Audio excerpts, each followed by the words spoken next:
Hi, my name is Z and today I'm taking you behind the scenes of my recent video titled Baking Muffins at Home. If you haven't watched it yet, please do. I'll leave the link in the description below. I'm going to discuss three main aspects of how I shot the video and how I made it. Firstly, we'll talk about lighting, then we'll talk about how I got the different shots, and then lastly, we'll talk about the gear that I used. Let's start with lighting. Since I shot this at night, I had to rely on my lights. I used two COB lights, and initially I considered having one as a key light and the other as a backlight shooting through the window. However, that setup didn't really work because kitchens are typically well lit at night and it felt like there wasn't enough light. It looked nice and it was a bit cinematic, but it didn't feel like a kitchen. So I went with the second setup where I kept the key light in the same place and I took the second light, I put it on a boom stand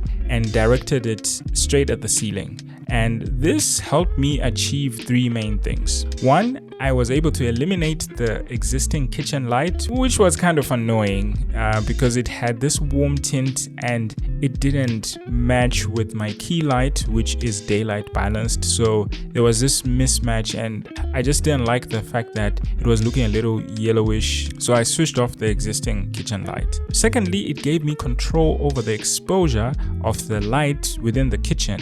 If I was using the normal light, which already exists there, I cannot adjust the brightness or anything really. So using my own light helped me to dial it down to the exact exposure that I wanted. And thirdly, because the light was pointed upwards, that means it was bouncing off the white ceiling, and that created a nice diffused light all around the kitchen, which I liked. Key to note, the second light caused a reflection on the back window, but it wasn't really a big deal because I was covering that area of the frame with my body on the wide shot, so I didn't really mind. I also used two non-light tubes for aesthetics, really. I attached one to the fridge and I attached another to the stove hood. I think that's what it's called. Again, this was just for aesthetics. It wasn't adding any illumination in terms of lighting the subject, lighting anything that was important in the frame.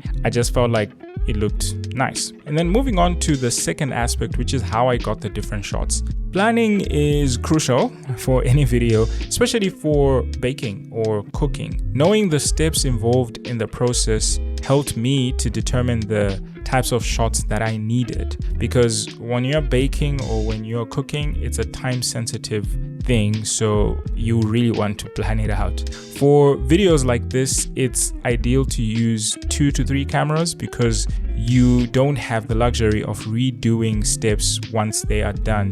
If you mix something, then it's mixed. You can't keep on redoing it. But I had one camera and that gave me two options. Either I filmed the entire baking process multiple times with different angles, meaning that I'd bake from start to finish and then start again with a different camera angle and repeat, which honestly didn't sound practical, and I of course didn't use that approach. Instead, I chose the second option, which was to shoot different angles at different steps of the process of baking. It was tricky because some of the steps are of course time sensitive, but it was manageable and I did actually succeed. I had to decide what worked best as close-ups and what worked best as wide shots or mid shots during the process of adding ingredients, mixing them and putting them in the oven and all of that. I was constantly having to change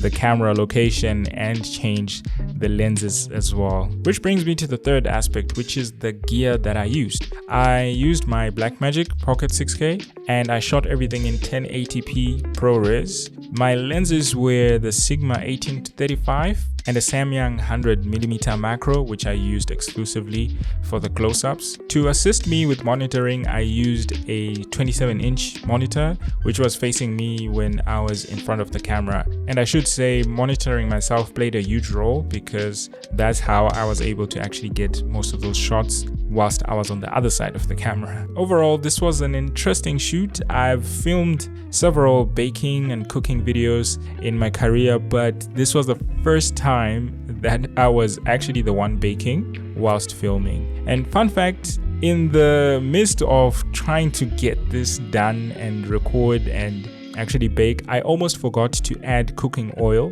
while mixing the wet ingredients, which, yeah, at least I caught it just in time. Imagine the disaster.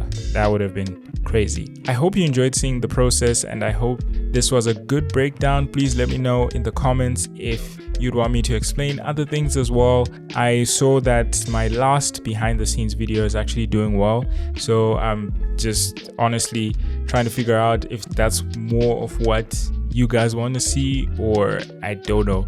But let me know in the comments, and please do like this video. If you haven't already, do subscribe if you're not a subscriber. It would really help the channel grow. So if you'd like to see more content like this, I'll see you on the next one. Cheers!